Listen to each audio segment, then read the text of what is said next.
Үйдүн сыртындагы климат адам баласына 100% таасирин берет. Азыркы климат сиздин маанайыңызга гана эмес, ден соолугуңуздун өзгөрүүсүнө да себеп болот. Мисалы, жай айы келгенде көпчүлүк кийимдерине бат байкалат. Буга себеп организм кышкы сууктан сактанып, температураны кармоо үчүн көп калорий жана майларды талап кылат. Ошон үчүн сулуктан жылуулук дегендей, азыркы кезде болуп жаткан суукта жылуу кийинип, күчтүү тамактанганыңыз оң. Мен Гүлүм Эркинбек кызы, алдыда бизди кандай аба ырайы күтүлүп турат, алдын ала 11 каналында эскертип турам. Саламатсыздарбы? Бизге кошуна өлкө Кытайдын түштүгүндө Тынч океандан пайда болгон циклондун таасири менен жаан-чачын төгүп жатат. Ал эми этникалык кыргыздар жашаган Ак Суу шаарында аба ырайы өзгөрүлбөйт. Үрүмчү шаарында кар жаашы токтоп, эртең асман ачылып кубандырышы мүмкүн.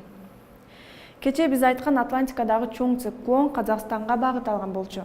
Эртең да бул циклон Казакстандын түндүгүн каптап калат. Астана өлкөнүн түндүгүндө жайгашкан үчүн бул жерге циклон кар алып келет. Алматы шаары түштүктө бизге жакыныраак болгондуктан жаан-чачын күтүлбөйт. Циклондун бир бөлүгү Каспий деңизи аркылуу өтүп, Өзбекстанга эртең жетет. Фергана өрөөнүндө түнкүсүн жааган жаан күндүзү токтойт. Борбор калаасы Ташкентте бүгүнкү жааган жаан эртең токтоп, асман ачылат. Нукус өрөөнүндө эртең абанын температурасы бүгүнкү күнгө салыштырмалуу жылуу болгондуктан кар ордуна жаан жаайт. Буга жакын турган Түркмөнстандын Дашогуз өрөөнүндө да жаан жаашы күтүлөт. Бирок Борбор шаары Ашхабадда айырмаланып, күн ачык жана абанын температурасы 15 градуска чейин жылуу.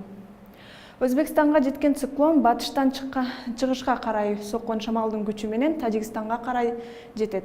Ал эртең Душанбе шаарына жана Хорок өрөөнүнө кар алып келет. Кыргызстандын түштүгү менен чектешкен Ходжент шаарына кар азырынча жетпейт. Бул жерде жаан-чачын да күтүлбөйт. Кыргызстанда түнкүсүн айрым жерлерде кар жаашы күтүлөт. Жолдор тоңголок, тайгак болот. Батыштан соккон шамалдын ылдамдыгы секундасына 4-9 метрге чейин жетет.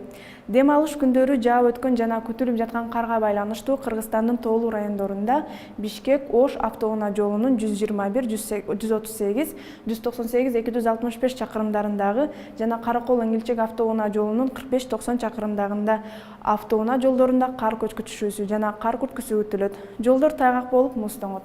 Унаалардын ортосунда 500 метр аралык кыймыл чектелиши зарыл.